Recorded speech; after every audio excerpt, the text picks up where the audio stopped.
Mr. Tahir Mahmood Khan, with the right of access to information, we have with us Dr. Maria Sultan, and he's a very honored defense analyst.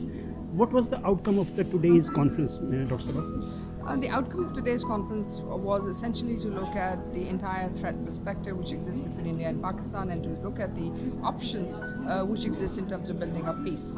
However, the consensus within the room was that although peace is something which everybody thinks is a necessity for India and Pakistan, but it is not a reality, because as we are witnessing the conflict between India and Pakistan, it is essentially still remaining to be a conflict between states which have not come to terms with the reality on ground. And unfortunately, in this case, India still remains the protagonist for war, while Pakistan has always aimed for peace.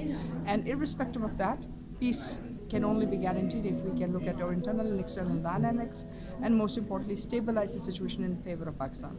And another key factor which came out was that Kashmir will remain a major factor for stability or instability in the region. Such a disgrace in the latest endeavor of India. What do you say? What was the role of the Pakistan researchers and the persons behind the policymakers? I think Pakistan's entire response had been quite coherent, and Pakistan's academia as well as our information industry, I would say, rather than just the media alone, was pretty much poised in terms of coming up with counter-arguments which are based on reality, counter-arguments which necessitated action on ground, but most importantly highlighted the truth. So this was a battle between the truth and the falsification. Difference of mindset and difference of development through CPEC in Pakistan. तो ये सुनने में बड़े complex से matters लगते हैं, but इसलिए मैंने आज भी बात की थी कि आपका सबसे बड़ा टारगेट आपके यंग जनरेशन होनी चाहिए. यकीन करें, उनको बहुत सारे कॉम्प्लेक्स मैटर्स का नहीं पता. जो सोशल मीडिया पर देखा वो चला दिया.